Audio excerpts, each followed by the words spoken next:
di punggungnya Nabi kita baginda. Tanda itu sama yang dijelaskan dalam kitab agamanya, agamanya Buhaira, sang pendeta itu, gitu loh, di dalam Injil, karena dia adalah seorang pendeta. Tanda itu seperti bekas bekam di antara pundak, diciumnya tanda itu air matanya menetes. Jadi air matanya Buhaira ini menetes mencium tanda dari kenabian Nabi Shallallahu Alaihi Wasallam. Seperti itu, artinya dia senang bisa melihat dan menemui langsung adalah Nabi akhir zaman, Nabi penutup para rasul. Bawa pulang anak ini, bisiknya Buhaira kepada Abu Thalib, si sang paman. Bawa pulang katanya. Maksudnya nggak usah dibawa pedagang Islam, bawa pulang. Segera dibawanya Muhammad pulang setelah menitipkan barang dagangannya. Wah, apakah perjalanan dagang Muhammad yang pertama dan terakhir?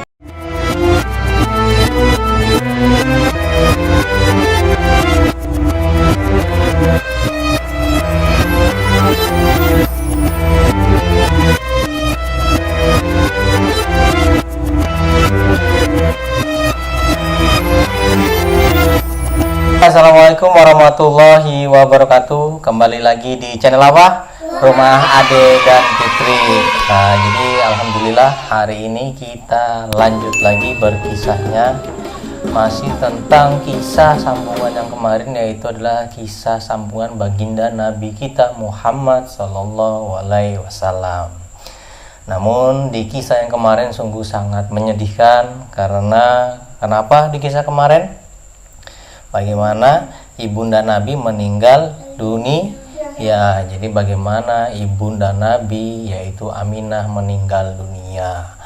Namun tidak hanya sampai di situ. Setelah 2 tahun setelah kepergian sang ibunda, Nabi juga harus ditinggalkan oleh sang kakek tercinta. Siapa?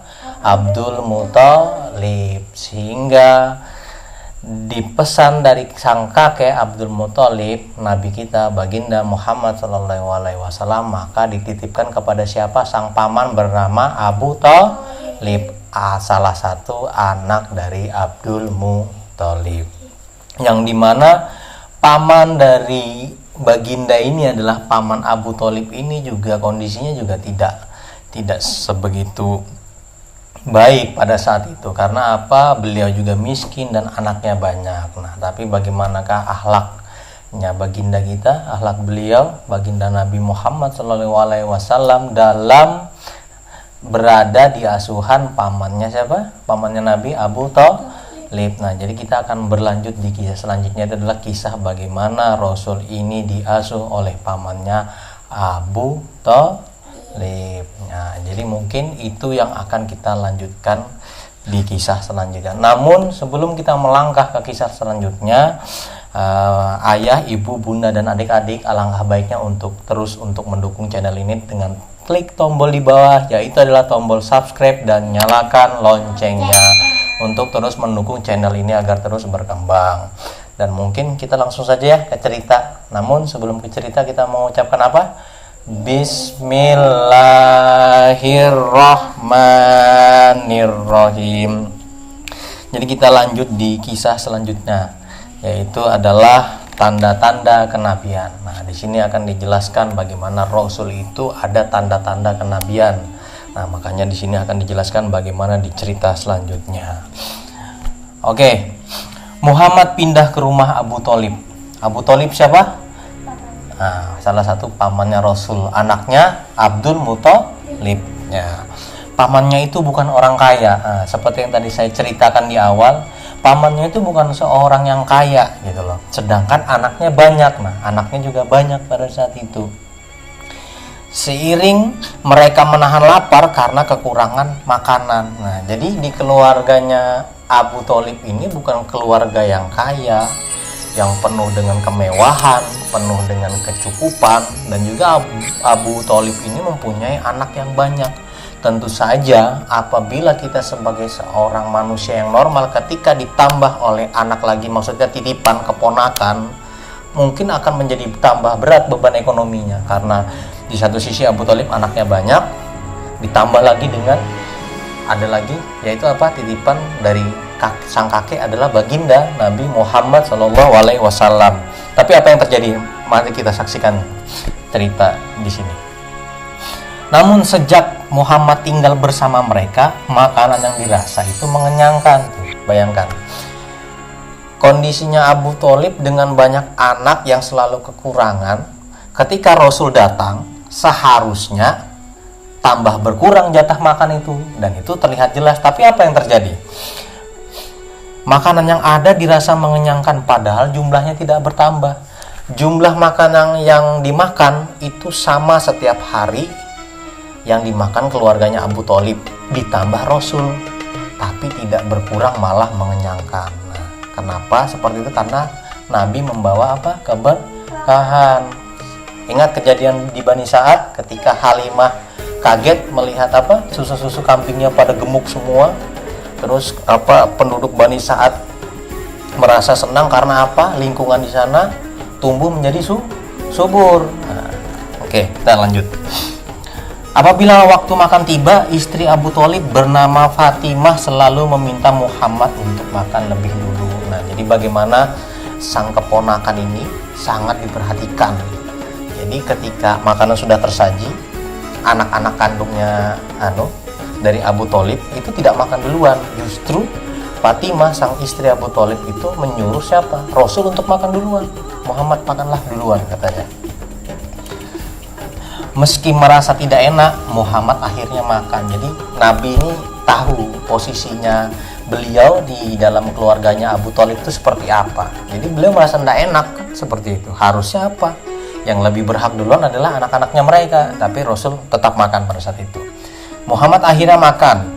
Beliau mengerti bahwa yang terhidang tidak cukup untuk mengenyangkan semua orang. Jadi beliau tuh tahu makanan yang ada di atas meja makan ini, ketika nanti Rasul makan, otomatis jumlahnya akan berkurang. Dan beliau tahu ini tidak bisa mengenyangkan semua orang dengan orang yang ada di dalam rumah itu. Maka dari itu sebelum makan, beliau berdoa agar makanan itu diberkahi, dapat menguatkan dan menyehatkan. Nah, ini pelajaran paling penting. Kenapa kita disuruh membaca doa sebelum makan? Supaya apa? Nah, makanan itu diberkahi. Jadi bagaimana nasi yang dihidangkan itu sangat diberkahi pada saat itu. Sehingga apa? Hanya memakan sedikit itu mengenyangkan. Nah, makanya kita penting berdoa sebelum makan tuh agar apa? Agar yang kita makan itu biarpun sedikit ada berkahnya. Nah, seperti itu. Karena apa? Makan itu tujuannya apa? Untuk menegakkan tulang punggung. Agar apa kita? Agar kita kuat beribadah. Nah, seperti itu. Muhammad tumbuh dalam asuhan cintanya Abu Thalib dan keluarga. Jadi bagaimana Nabi ini setelah kakeknya, jadi sang paman juga sangat mencintai baginda pada saat itu. Semua menyayanginya. Beliau benar-benar merasakan kehangatan dalam keluarga. Jadi beliau itu bukan anak kandungnya dari Abu Thalib, tapi beliau itu dirawat seolah-olah seperti bukan orang lain, tapi siapa? Anak kandung mereka sendiri. Nah, bagaimana inilah yang patut dicontoh oleh semua keluarga. Bagaimana seseorang itu dalam memperlakukan anak yatim ketika dia mengadopsinya di dalam sebuah rumah tangga. Jadi tidak membeda-bedakan sedikit pun. Bagaimana Rasul itu tidak merasakan dia itu bukan orang lain di dalam situ, seolah-olah dia adalah anak kandung darinya si Abu Thalib. Nah, saat berusia 12 tahun, Abu Thalib membawanya berdagang ke Syam. Jadi saat berusia 12 tahun, Abu Thalib membawanya berdagang ke Syam. Jadi bagaimana Rasul itu 12 tahun dia sudah diajak dagang. Kenapa Rasul itu jiwa kepemimpinannya terlatih, dan nanti kenapa Rasul itu mendapat julukan Al-Amin. Jadi orang yang sangat jujur dalam berdagang. Karena Rasul ini sudah diajak 12 tahun sudah diajak berdagang ke Syam. Hewan gurun dan perompak kejam adalah resiko yang mereka harus hadapin. Jadi berdagang ke Syam itu bukan seperti jalan-jalan ke tempat wisata gitu loh. Zaman dulu yang harus dilewatin ketika berdagang di Syam itu adalah terik padang pasir, karena mereka harus melewati perjalanan gurun, berjalan kaki. Belum lagi resiko apa di sini? Resiko yang mereka harus hadapin adalah hewan gurun, hewan buas maksudnya, dan perompak yang kejam. Bagaimana diceritanya Nabi siapa? Ayo, yang dimasukkan ke sumur. Nah, Nabi Yusuf yang ketika itu diambil oleh musafir yang ternyata dia harus dijual. Nah, itu resiko yang harus ditempuh oleh Rasul ketika dia diajak berdagang ke Syam. Sementara Rasul itu umurnya masih 12 tahun. Mungkin di bawah Aisyah, di atas Aisyah, lebih tua sedikit. Seperti itu. Rombongan pedagang itu pergi dengan unta dan kuda. Mereka saling menolong dan menjaga. Jadi Rasul ini pergi dengan unta dan kuda. Jadi satu sama lain tuh saling menolong dan menjaga dari hal-hal yang ditakutkan terjadi tadi kan pada saat itu. Beberapa hari kemudian sampailah mereka di kota Busro. Kota ini adalah kota persinggahan tetap pedagang dari Mekah. Jadi ada sebuah kota di mana para pedagang itu singgah paling tidak untuk istirahat. Itu di kota namanya kota Busro. Di sana terdapat rumah tua yang didiamin oleh pendeta yang bernama Buhaira. Jadi ada pendeta bernama Buhaira. Nah, itu ada tempat di sana yang didiamin oleh pendeta yang bernama Buhaira. Bernaunglah mereka di bawah pohon rindang. Nah, Buhaira si pendeta itu menengok ke rombongannya Rasul dari jendela. Rombongan pedagang dari Mekah, ujarnya si pendeta dalam hati. Dia nyaris tidak peduli. Jadi pendeta itu cuma itu rombongan dari Mekah, hampir tidak peduli gitu loh. Namun ketika menengok ke langit, Buhaira ternganga. Jadi kenapa? Jadi ada apa? Makanya kita cerita nih. Matanya melotot, jantungnya seperti berhenti berdetak. Tidak mungkin awan itu menaungi mereka, serunya. Jadi gini, pendeta itu kaget bukan kepalang, bukan karena ada yang istimewa dari rombongan itu, tapi ketika dia melihat sekali sekilas itu hanya rombongan biasa. Namun ketika dia melihat ke langit, jadi Rasul itu dan rombongan ini terik matahari. Rasul itu dinaungi oleh awan yang membuat dari rombongan itu tidak merasa kepanasan teduh. Jadi di sisi lainnya panas terik, di tempat rombongan Rasul itu tidak panas. Dinaungi oleh awan. Nah, itu keberkahannya Rasul. Nah, jantungnya seperti berhenti berdetak, matanya melotot, tidak mungkin awan itu menaungi mereka, gitu serunya. Buhaira berjalan menuju pintu sambil berteriak memanggil pelayan. Siapkan hidangan yang banyak, cepat aku ingin menjamu mereka. Nah, ada apa nih? Dengan si pendeta Buhaira kok tiba-tiba langsung mengatakan kepada pelayannya, siapkan hidangan yang banyak, aku ingin menjamu para pedagang dari Mekah ini. Seperti itu. Dia segera menemui rombongan di bawah pohon. Ditatapnya satu persatu rombongan itu. Ayo bernaunglah di dalam, ajaknya dengan ramah. Jadi pendeta itu, kamu dosa bernaung, artinya berteduh di bawah sini. Masuk aja ke rumahku, katanya. Karena dia sudah menyiapkan hidangan pada saat itu. Nah, kita tidak tahu apa tujuannya si pendeta ini, kenapa dia berperilaku seperti itu, ya kan? Nah, terus rombongan Mekah itu berpandangan heran, kenapa orang ini, katanya. Kalau kita bilang nggak kenal, kok tiba-tiba ngajak masuk, kan bingung kita kan?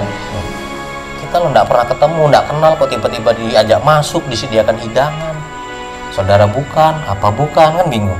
Nah, tempat ini sudah berkali-kali mereka lewatin, belum pernah sekalipun Buhaira menegur, sekarang dia malah ingin menjamu. Nah, jadi pamannya Abu Thalib waktu berdagang ke Syam tidak membawa Rasul, itu sering istirahat di tempatnya Buhaira itu, maksudnya sering lewat di situ, tapi nggak pernah sedikit pun Buhaira ini menghiraukan dari si Abu Thalib ini, gitu loh. Pada saat itu kok tiba-tiba sekarang nggak ada angin, nggak ada hujan, kenal enggak siapa bukan, malah menjamu dan suruh masuk ke dalam rumah pada saat itu. Terus mereka pun masuk dan makan hidangan dengan lahap. Sang pendeta terus mencari seseorang di antara mereka. Sayang orang yang dicarinya tidak ditemukan. Nah, jadi pendeta ini masih cari-cari nih. Yang dicari Rasul sebenarnya cari. Dia bilang, apa yang menyebabkan ada sebuah awan yang menaungi mereka?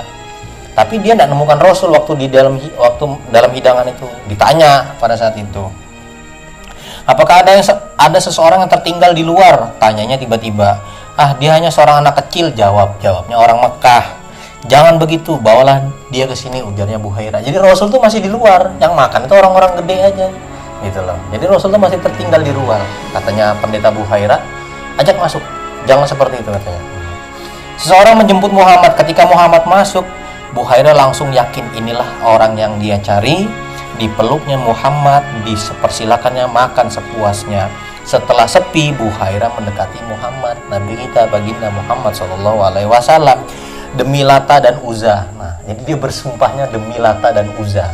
Lata apa dulu? Patung-patung yang ada di Mekah. Nah, jadi demi Lata dan, jadi bukan demi Allah. Karena yang dia anut agamanya masih belum agama yang dibawa oleh Rasul. Karena pada saat itu belum turun wahyu. Jadi demi Lata dan Uzza. Ujarnya meniru sumpah orang Mekah. Nah, aku ingin bertanya, jawablah dengan jujur. Jangan memintaku menjawab dengan jujur demi Lata dan Uzza. Jawabnya Nabi. Jadi Nabi itu nggak mau. Aku nggak mau kalau kamu itu bersumpah demi patung Lata dan Uzza gitu loh. Karena dia tahu kan apa yang dibawa pada saat itu. Baiklah, Buhairah tersenyum. Aku memintamu dengan nama Allah. Nah, Allah adalah miladnya Nabi Ibrahim yang dulu pernah Nabi serukan untuk beriman kepada Allah. Jawablah dengan jujur. Buhairah menanyakan kebiasaan tidur Muhammad. Jadi beliau pendeta itu menanyakan pertama apa kebiasaan tidurnya Nabi seperti apa. Kedua postur tubuhnya, bentuk tubuhnya, mungkin tanda-tanda yang ada di bagian badannya Nabi, dan banyak lagi. Buhairah lalu meminta Muhammad memperlihatkan punggungnya. Jadi Buhairah itu minta Nabi kita untuk memperlihatkan punggung nih, di belakang sini. Buhairah melihat tanda kenabian di punggung Nabi kita Muhammad SAW. Jadi ada tanda kenabian di punggungnya Nabi kita baginda. Tanda itu sama yang dijelaskan dalam kitab agamanya. Nah, agamanya Buhairah, sang pendeta itu, gitu loh, di dalam Injil, karena dia adalah seorang pendeta. Tanda itu seperti bekas bekam di antara pundak. Diciumnya tanda itu, air matanya menetes. Jadi air matanya Buhairah ini menetes mencium tanda dari kenabian Nabi SAW. Seperti itu. Artinya dia senang bisa melihat dan menemui langsung adalah Nabi akhir zaman, Nabi penutup para Rasul. Bawa pulang anak ini, bisiknya Buhairah kepada Abu Thalib, si sang paman. Bawa pulang katanya. Maksudnya nggak usah dibawa pedagang Islam, bawa pulang. Segera dibawanya Muhammad pulang setelah menitipkan barang dagangannya. Wah, apakah perjalanan dagang Muhammad yang pertama dan terakhir? Jadi baru bawa pulang. Katanya, udah kamu jangan bawa dagang stamp, katanya Buhairah kepada Abu Thalib. Bawa pulang anak ini. Abu Thalib menitipkan dagangannya kepada teman-teman yang lain untuk lanjut berdagang ke Syam. Nah, terus apakah ini menjadi perjalanan dagangnya Muhammad pertama dan terakhir? Nah, itu kan kita ceritakan di mana? Di cerita selanjutnya. Apakah Rasul ini lanjut atau pulang ke Mekah? Lanjut ke Syam untuk terus berdagang ataukah pulang ke Mekah? Karena tadi si Buhairah mengatakan kepada Abu Thalib untuk segera pulang. Nah, menjamu tamu dengan baik. Nah, ini bagaimana adab kita menjamu tamu dengan baik. Abu Hurairah radhiyallahu an meriwayatkan bahwasannya Rasulullah SAW bersabda, siapa yang beriman kepada Allah dan hari akhir, hendaknya lah ia memuliakan tamunya. Hadis riwayat Bukhari dan Muslim. Nah, jadi bagaimana kita memuliakan tamu itu adalah dengan memberi jamuan yang terbaik yang ada di dalam rumah kita. Itu adalah salah satu adab. Seperti itu. Di sini disebutkan barang siapa yang beriman kepada Allah dan hari akhir, hendaknya dia memuliakan tamunya. Jadi tamu datang jangan disuruh di luar aja, suruh masuk. Berikan beliau minum yang terbaik gitu. Seperti itu. Oke, nah ini ada pelajaran bahasa Arab anak-anak, jadi mungkin bisa dibaca. Ada harta, ada duit 50 dan ada duit 500. Nah mungkin ini dia, ayo sini Sah, apa bacanya? Apa? Satu-satu, ayo apa? Arsuna apa? 500. Nah terus? Jamsumi anti. Nah, itu berapa? Harta. Terus? Malun. Hah? Malun harta. Terus? 50? 50 homsuna. Nah. Khamsuna 50. Nah, jadi seperti itu, ada harta malun ada 50, khamsun, nah baru ada 500. Khamsu mila, apa ini? Khamsu mila, ayo baca.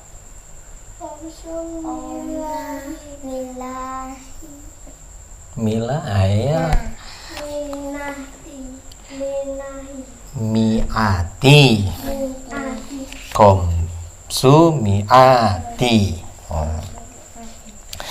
Nah, jadi mungkin itu yang dapat kita sampaikan pada pertemuan kali ini. Jadi bagaimana tanda-tanda kenabian itu terlihat oleh pendeta yang berada di Busro, kota Busro, tempat persinggahan dari kapilahnya Rasul yang hendak berdagang ke Syam. Di situ si pendeta menemui sebuah keanehan karena di sekitarnya panas, hanya rombongan ini yang dinaungi oleh sebuah awan sehingga tidak menjadi panas. Lalu dipersilakannya masuk, dijamunya, dan si pendeta ini masih penasaran untuk mencari tanda kenabian, dan ternyata terdapat atau didapatin oleh si pendeta ada di punggungnya Rasul. Di antara apa tadi itu? Di antara apa tadi? Nah, jadi itu adalah sebuah seperti bekas bekam di antara pundak, diciumnya tanda itu, ya kan? Dan pada saat itu diciumnya apa? Jadi tanda itu diciumnya dan menangislah sang pendeta pada saat itu karena dia menyaksikan secara langsung bagaimana tanda kenabian yang ada di Muhammad kecil seperti itu. Dan nanti apakah yang terjadi, dan pendeta ini sangat khawatir dan menyuruh sang paman Abu Thalib untuk segera membawa Rasul kembali ke Mekah, tidak melanjutkan perdagangan ke Syam pada saat itu karena resiko yang banyak sekali ditempuh. Tapi apakah yang terjadi? Apakah ini akan menjadi perjalanan pertama dan terakhirnya Rasul? Apakah Rasul akan lanjut ke Syam atau balik ke Mekah bersama sang paman Abu Thalib? Nah, jadi kita akan saksikan di cerita selanjutnya. Dan untuk terus mendukung channel ini, jangan lupa subscribe dan klik tombol di bawah serta nyalakan loncengnya untuk terus mendapatkan notifikasi dari channel Rumah Ade dan Fitri. Oke, mungkin segala kesalahan yang terdapat yang saya sampaikan dalam saya memberikan cerita ini itu murni dari kesalahan saya, karena saya tidak lepas dari rasa bersalah dan hilaf, karena itu sebagai dari rasa salah dan hilaf, kekurangan saya sebagai manusia. Dan apabila ada kebenaran di dalam cerita ini murni datangnya dari Allah Subhanahu wa Ta'ala. Mungkin sampai di sini saja yang dapat saya sampaikan. Kita tutup. Assalamualaikum warahmatullahi wabarakatuh.